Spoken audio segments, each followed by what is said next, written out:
Welcome to G3 media. ముందుగా headlines చూద్దాం. కేరళలో మోదీ పినరాయిపై రేవంత్ ఘాటు విమర్శలు. ఎల్ఈఎఫ్ ఓటు మోదీకి మద్దతు అన్న సీఎం వ్యాఖ్య. మతతత్వ శక్తులను తిరస్కరించాలన్న పిలుపు. కాంగ్రెస్ కే ప్రత్యామ్నాయమన్న రేవంత్ రెడ్డి.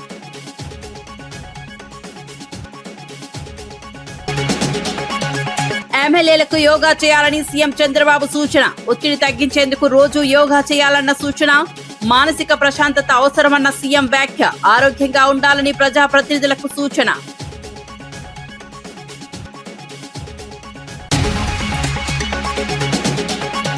అమరావతికి మద్దతు తెలిపిన కేంద్ర మంత్రి కిషన్ రెడ్డి. స్థిర రాజధాని అవసరమన్న కేంద్ర వ్యాఖ్య. అభివృద్ధికి అమరావతి కీలకమన్న అభిప్రాయం. కేంద్రం పూర్తి మద్దతు ఇస్తుందన్న హామీ.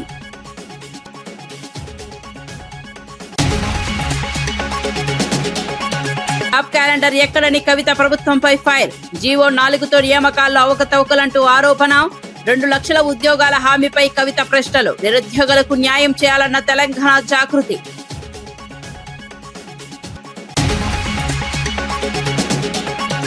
జగన్ పై ఊసరు వెళ్లి వ్యాఖ్యలతో నిమ్మల రామానాయుడు ఫైర్. రాజధాని విషయంలో జగన్ వైఖరిపై విమర్శలు. 3 రాజధానులతో ప్రజలను మోసమన్న ఆరోపణ. అమరావతి రాష్ట్రానికి మేలు అన్న మంత్రి.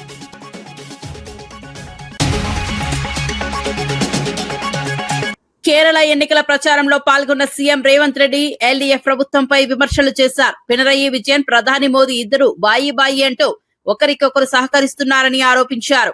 పినరయికి వేసే ఓటు ఢిల్లీలో మోదీకి చేరుతుందని వ్యాఖ్యానించారు. కేరళ ప్రజలు విద్యావంతులని, మతతత్వ శక్తులను ఎప్పుడూ అంగీకరించారని తెలిపారు. రాష్ట్రంలో మార్పు అవసరమని పేర్కొన్నారు. ప్రజలు సరైన నిర్ణయం తీసుకోవాలని పిలుపునిచ్చారు. కాంగ్రెస్ ప్రభుత్వాన్ని అధికారంలోకి తేవాలని కోరారు. Honesty leader from Kerala. And you people are hard-working people. You people are educated people. You people are made Middle East as a developed countries. Today, we have to think. We have to take a decision of Kerala future. All these 10 years, Pinarayi Vijayan is sitting in Thiruvananthapuram. His elder brother Narendra Modi is sitting in Delhi. These Modi brothers have ruined Kerala state. Because of these 2 persons, Kerala is facing many problems.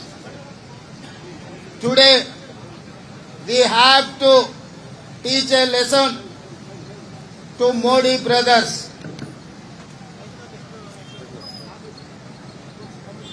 Today, I wanted to appeal Kerala people, if you are going to vote LDF or Pinarayi Vijayan, the vote is going to reach Narendra Modi in Delhi. It is nothing but Pinarayi Vijayan is nothing but Narendra Modi, shadow Narendra Modi brother. There is no difference between Narendra Modi and Pinarayi Vijayan. So Kerala people are intelligent people. Kerala people are educated people. They have never allowed communal people into Kerala. MLA bathroom ఘటనపై CM Chandrababu స్పందించారు. పరిస్థితులపై స్పందిస్తూ ఎమ్మెల్యేలు అధికారులకు యోగా చేయాలని సూచించారు. Tension ఎక్కువైతే రోజుకి 20 నిమిషాలు యోగా చేయాలని అన్నారు. ఒత్తిడిని తగ్గించుకోవడం అవసరమని తెలిపారు. ప్రజాప్రతినిధులు ఆరోగ్యంగా ఉండాలని సూచించారు. పనుల్లో సమతుల్యత అవసరమని పేర్కొన్నారు. సరైన నిర్ణయాలు తీసుకోవాలంటే మానసిక ప్రశాంతత అవసరమని అన్నారు. ఈ వ్యాఖ్యలు ప్రస్తుతం చర్చనీయాంశంగా మారాయి. మైండ్ని కంట్రోల్ చేసుకోండి.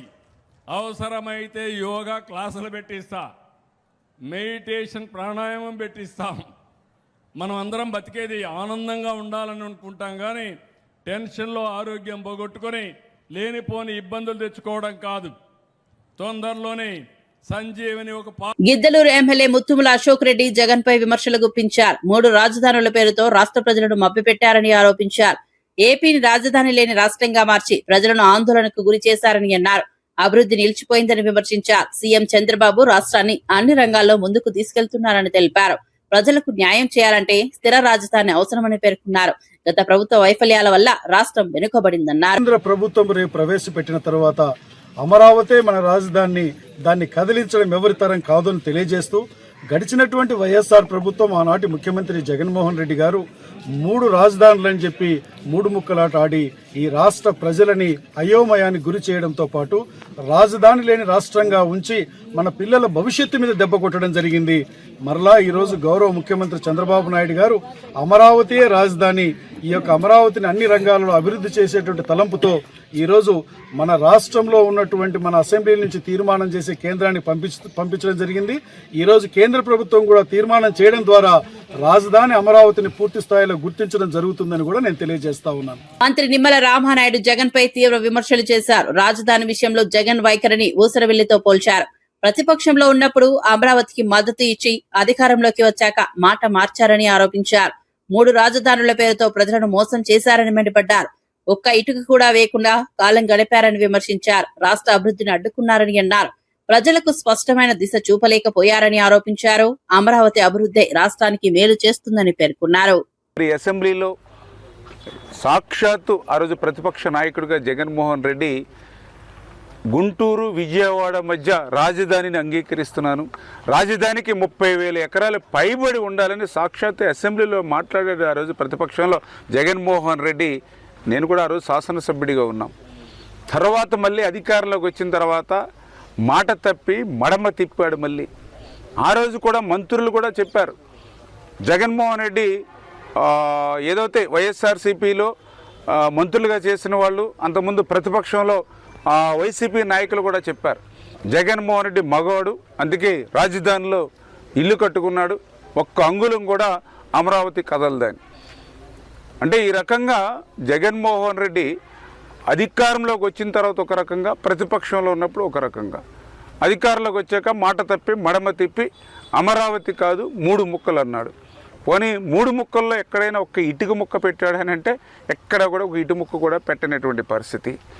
మళ్ళీ ఈరోజు ప్రజలందరూ కూడా 94% స్ట్రైక్ రేట్తో ఈవేళ ప్రభుత్వాన్ని గెలిపిస్తే ఆ ప్రజల ఆకాంక్షలకు అనుగుణంగా అమరావతి రాజధానిగా శాసనసభ తీర్మానమే కాదు, ఈవేళ పార్లమెంటులో సైతం తీర్మానం చేసుకుని ఈవేళ గెజిట్ నోటిఫికేషన్ వస్తూ ఉంటే దాన్ని కూడా ఆస్వాదించలేనిటువంటి స్థితిలో ఈరోజు జగన్మోహన్ రెడ్డి ఈ రాష్ట్రంలో ఉండడం చాలా చాలా దురదృష్టకరం.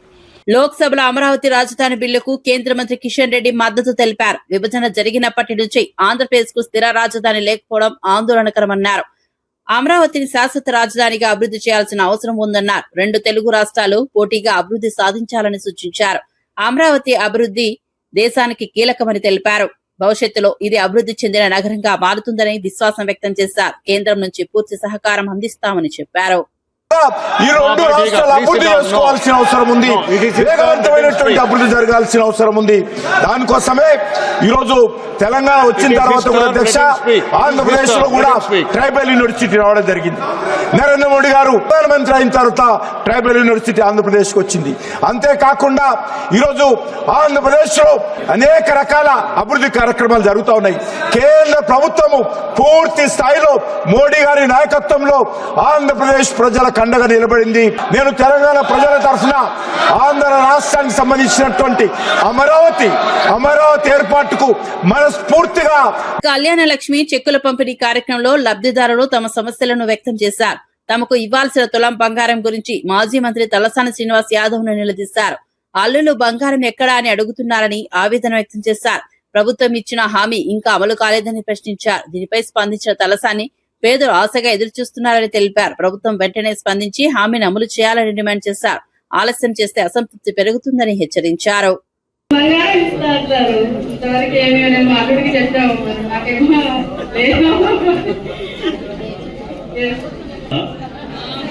మరి ఇస్తలేరు కదా, ఏం చేయాలి? అప్పుడేమో ఇస్తామన్నారు, ఇప్పుడు ఇస్తలేరు, మరి ఏం చేయాలి? నేనే చెప్పాలి. అల్లుడు అడుగుతున్నట్ట, అల్లుడికి చెప్పినట్ట. కళ్యాణ లక్ష్మి షాదీ ముబారక్ చెక్కుల పంపిణీ కార్యక్రమంలో చాలా మంది బంగారం అడుగుతారు. నేను కూడా మైక్లు విన్నాను.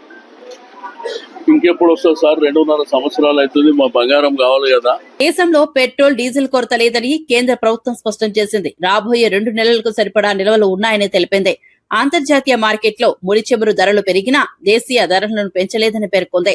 ఏప్రిల్ 2022 నుంచి ధరలు పెరగలేదని గుర్తు చేసింది. మార్చి 2024లో ₹2 తగ్గించామని తెలిపింది. ప్రజలు ఆందోళన చెందాల్సిన అవసరం లేదని సూచించింది. పెట్రోల్ బంకుల వద్ద గుమికూడ వద్దని విజ్ఞప్తి చేసింది. సరఫరాలో ఎలాంటి అంతరాయం ఉండదని హామీ ఇచ్చింది. 2 महीने पहले जो ब्रेंट $70 पर बैरल की रेंज में चल रहा था वो आज $100 के ऊपर पहुंच चुका है। इसके बावजूद घरेलू उपभोक्ताओं के लिए पेट्रोल डीजल की दरों में कोई वृद्धि नहीं की गई है। 6 अप्रैल 2022 से पेट्रोल और डीजल का दाम नहीं बढ़ाया गया है और मार्च 2024 में पेट्रोल और डीजल का दाम ₹2 कम किया गया था, जो अभी भी बरकरार है। घरेलू उपभोक्ताओं को इंटरनेशनल जो वॉलिटिलिटी है प्राइसेस में, उससे बचाने के लिए आप जानते हैं भारत सरकार ने एक्साइज ड्यूटी को कम किया ताकि घरेलू उपभोक्ताओं को बचाया जा सके और प्राइस में कोई भी वृद्धि न हो। इस सब के बावजूद प्राइस वही मेंटेन है और इसके फलस्वरूप हमारी ऑयल मार्केटिंग कंपनीज को पेट्रोल और डीजल दोनों पर अंडर रिकवरी भी है। इसके साथ ही साथ आप जानते हैं कि घरेलू बाजार में एटीएफ और डीजल की उपलब्धता सुनिश्चित कराने के लिए भारत सरकार ने एक्सपोर्ट लेवी भी लगाई है। इसलिए मैं ये आप सभी के माध्यम से कहना चाहूँगी कि हमारे पास पर्याप्त पेट्रोल और डीजल की क्वांटिटीज़ उपलब्ध हैं और मैं सभी देशवासियों से विनम्र निवेदन करना चाहूँगी कि इसके चलते कृपया पैनिक बाइंग से बचें। వైసీపీ అధినేత వైఎస్ జగన్ చంద్రబాబు పవన్ కళ్యాణ్ పై విమర్శలు గుప్పించారు. గత 12 ఏళ్లుగా చంద్రబాబు ఈ ప్రాంతంలో నిజంగా నివసించారా అని ప్రశ్నించారు. ముఖ్యమంత్రిగా ఉన్న ఆయన కుటుంబం హైదరాబాద్ లోనే ఉండేదని అన్నారు.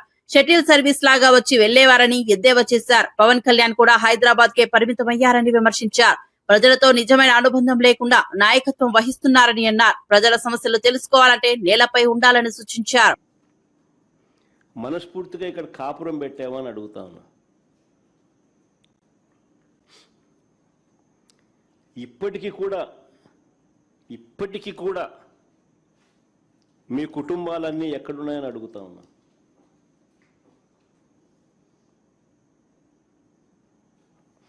(2019) వరకు హైదరాబాదుకు షటిల్ సర్వీస్ 2019 వరకు కూడా ఒక పక్క ఆయన ముఖ్యమంత్రిగా ఉంటూ మరోవైపున హైదరాబాదుకు షటిల్ సర్వీస్. ప్రతిపక్ష నాయకుడిగా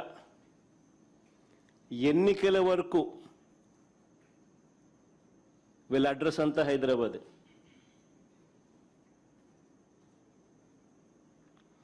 ఇప్పుడు కూడా వారానికి 2 రోజులు, వారానికి 5 రోజులే ఇక్కడ. అది ఈయన పవన్ కళ్యాణ్, ఈయన కొడుకు అయితే అది కూడా వారానికి 4 రోజులు ఉంటే గొప్ప సంగతి. పవన్ కళ్యాణ్ అయితే అసలు ఆయన ఎప్పుడు ఉంటాడో కూడా తెలియదు.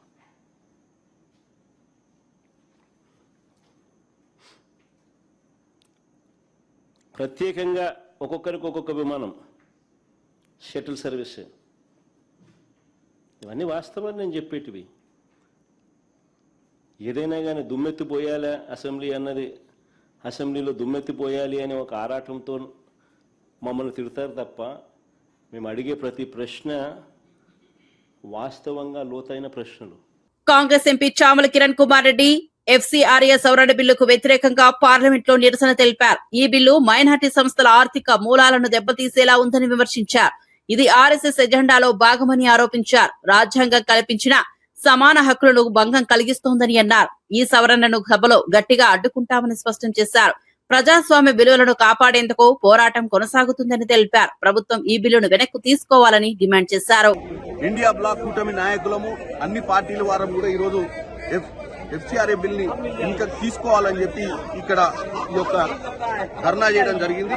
కాబట్టి ఎట్టి పరిస్థితుల్లో కూడా ఈరోజు ఎఫ్సిఆర్ఏ బిల్ ని ఇంట్రడ్యూస్ చేయకుండా చూడాల్సిందిగా, ఎందుకంటే దీనివల్ల ఎన్నో ఎన్జిఓ సంస్థలు ఈరోజు మైనార్టీలకు సంబంధించిన ఎన్జిఓ సంస్థల మీద వేటు వేయాలన్న ఒక ఉద్దేశంతో ముందుకు పోతుంది.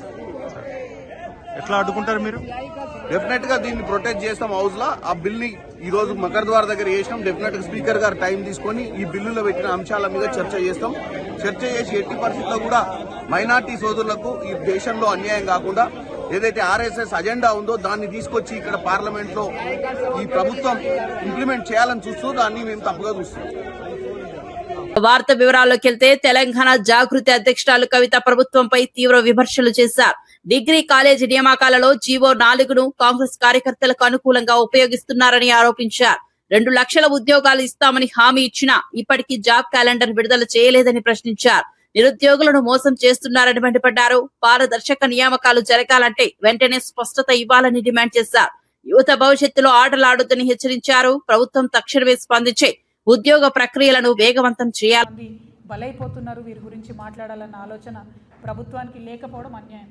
ఇవన్నీ ఒక ఎత్తు అయితే మూలిగే నక్క మీద తాటిపండు పడ్డట్టు నిన్న మొన్నటిదాకా ఒక 5 లక్షల రేషన్ కార్డులు ఇచ్చినామన్నారు. ఇప్పుడు అవి కూడా వీక్కపోతారట. పంచాయతీ సెక్రటరీ అందరూ ఊర్లలోకి పోయి ఎవరెవరు మరి ఐటీ కట్టినరు అని చెప్పి దానికోసం కూడా ఎంక్వైరీలు మొదలు పెట్టిరట. ఆల్రెడీ చిరుద్యోగులకు ఎవరికి ఇవ్వరు, అంగన్వాడికి ఇయ్యరు, ఆశాకి ఇయ్యరు. వాళ్ళు ఎంత చిన్న ఉద్యోగులైనా వాళ్ళకి రేషన్ కార్డులు ఉండవు. గల్ఫ్లో ఉన్న వాళ్ళకు వాళ్ళకు వీకేస్తున్నారు రేషన్ కార్డులు.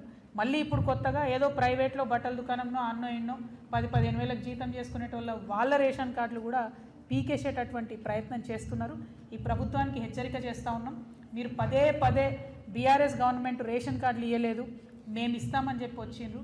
ఇప్పుడున్నటువంటి 1,10,00,000 రేషన్ కార్డులలో దాదాపు ఈ రాష్ట్రంలో 3 కోట్ల మంది బియ్యం తీసుకుంటా ఉన్నారు. మీరు కొత్తగా 5 లక్షలు ఇచ్చినామని చెప్తారు. ఇప్పుడు ఇచ్చి 5 లక్షలు ఇచ్చినట్టే కుడి చేతిని ఇచ్చి ఎడమ చేతిని గుంజుకున్నట్టు 10-15 లక్షలు తీసేసేటటువంటి ప్రణాళిక మీరు పెట్టుకొని గ్రామాలలో సర్వే చేస్తున్నారు. ఆ సర్వే తక్షణం ఆపాలే. చిరు ఉద్యోగి అనేవాడు ప్రైవేట్లో చేసినా ప్రభుత్వంలో చేసినా ఆ ప్రభుత్వం నుంచి వచ్చే 6 కిలోల బియ్యం అన్నటువంటిది ఉపయోగపడుతుంది. కాబట్టి ఇటువంటి పైశాచికమైనటువంటి పనులు ఈ ప్రభుత్వం చేయకూడదని, రేషన్ కార్డుల మీద మీరు ఏదైతే ఐటీని అప్లై చేసే పని చేస్తా ఉన్నారో అది చేయకూడదని చెప్పి మేము డిమాండ్ చేస్తూ మళ్ళొక అసెంబ్లీలో కాంగ్రెస్ ఎమ్మెల్యేల ప్రవర్తనపై బీఆర్ఎస్ ఎమ్మెల్యే తీవ్ర విమర్శలు చేశారు. సభను బూతుల వేదికగా మార్చారని ఆరోపించారు. హరీష్ రావుపై బాడీ షేవింగ్ చేస్తూ అసభ్యంగా మాట్లాడుతున్నారని అన్నారు.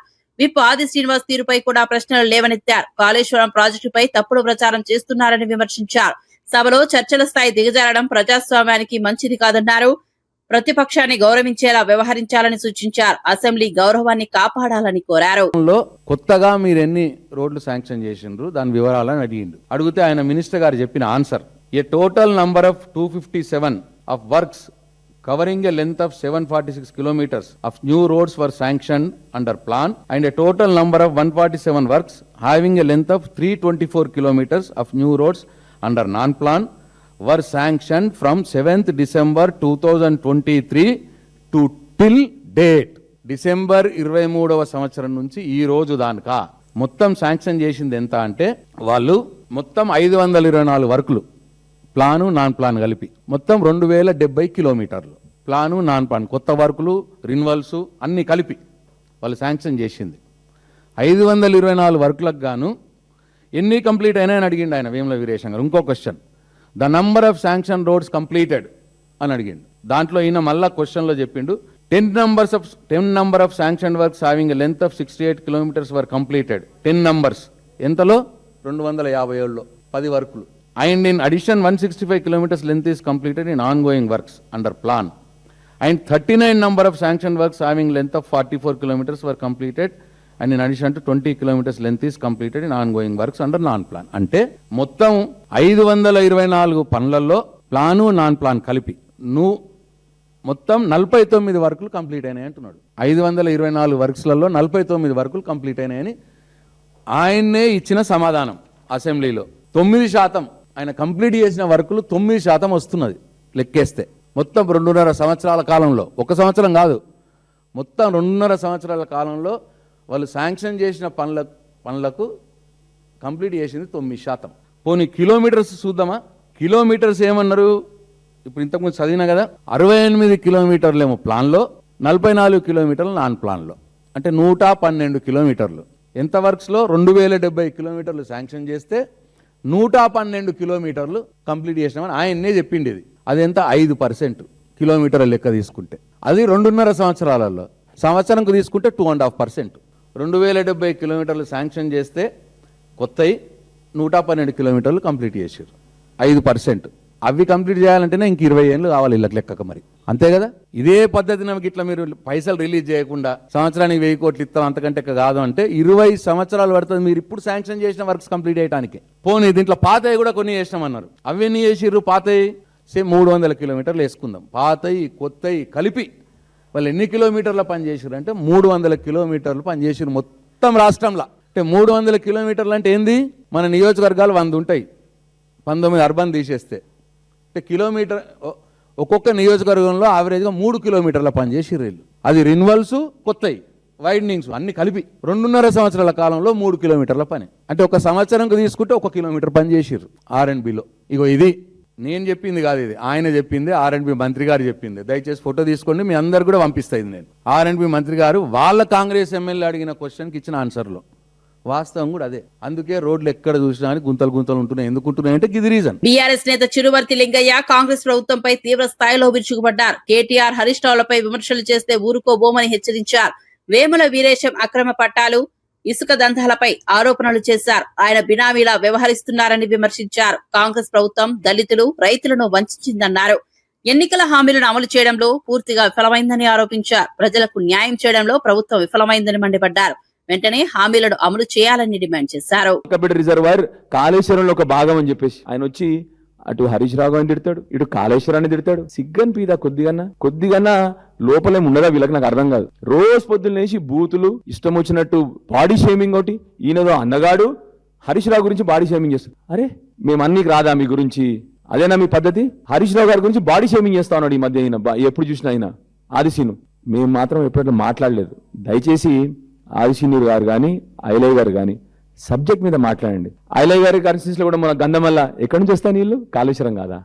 అరే ముర్షిదాబాద్ లో జరిగిన సభలో ఎంఐఎం అధినేత అసదుద్దీన్ ఓవైసీ సంచలన వ్యాఖ్యలు చేశారు. తమకంటూ నాయకత్వం ఉన్న సమాజమే నిజమైన అభివృద్ధి సాధిస్తుందని అన్నారు. ప్రస్తుతం ముస్లింలను కేవలం ఓటింగ్ మెషిన్లుగా ఉపయోగిస్తున్నారని విమర్శించారు. తమ హక్కుల కోసం ఐక్యంగా నిలబడాలని పిలుపునిచ్చారు. రాజకీయంగా బలపడితేనే గొంతు వినిపిస్తుందని తెలిపారు. సమాజం అభివృద్ధి కోసం సరైన నిర్ణయం తీసుకోవాలని సూచించారు. ప్రజలు తమ ఓటు శక్తిని గుర్తించాలని కోరారు. और हम पूरा यकीन के साथ कह सकते हैं कि इंशाअल्लाह ताला अब की बार बंगाल का मुस्लिम अक़लियत एक तब्दीली लेकर आएगा। और हम यहाँ पर आपके दरमियान में इसलिए आए हैं कि आपको नेता बनाया जाए, आपको लीडर बनाया जाए, ताकि आप अपने मुक़द्दर के फैसले कर सकें। मेरे अजीज दोस्तों और बुजुर्गों, भारत की राजनीति की हकीकत यही है कि जिस समाज के पास उसका नेता होगा, उसी का विकास होगा, उसी का डेवलपमेंट होगा।